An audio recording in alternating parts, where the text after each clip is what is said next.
Chief will have a new title next weekend, Father of the Bride. First daughter Jenna Bush is tying the knot to longtime boyfriend Henry Hager.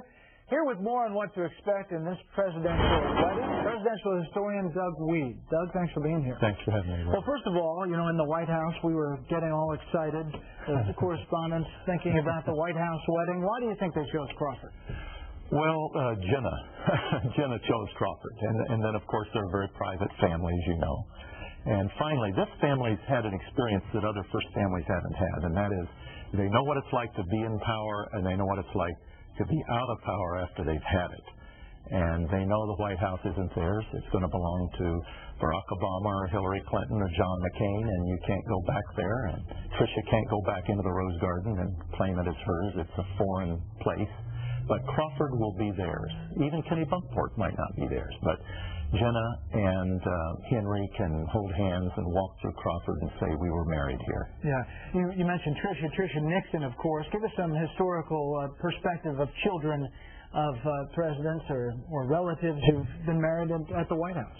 Well, there have been 9 White House weddings, 8 brides and 1 groom.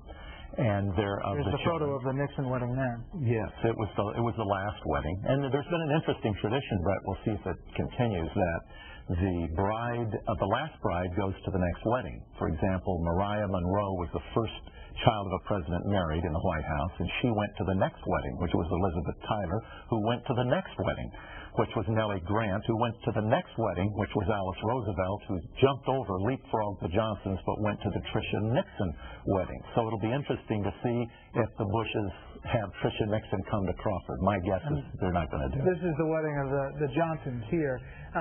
Now, you don't think that that'll be the case this time with the going to the next wedding? I think they're going to break the tradition, but we'll see. It'll be interesting. You know, you have a magazine here, Life magazine, yes. White House Bride. Hold that up. Yeah. You know, there's going to be a lot of coverage this week in Crawford of this wedding, but obviously it's very private. And that's really what's driving this, isn't it? I really believe it is. They're a private family to begin with, but this is the time of war. And if they had a White House wedding, it'd be on television all over the world. People would see all over the world. Jenna would be an international celebrity. She'd be on the cover of Perry Match of every great magazine in the world. There'd be high visibility.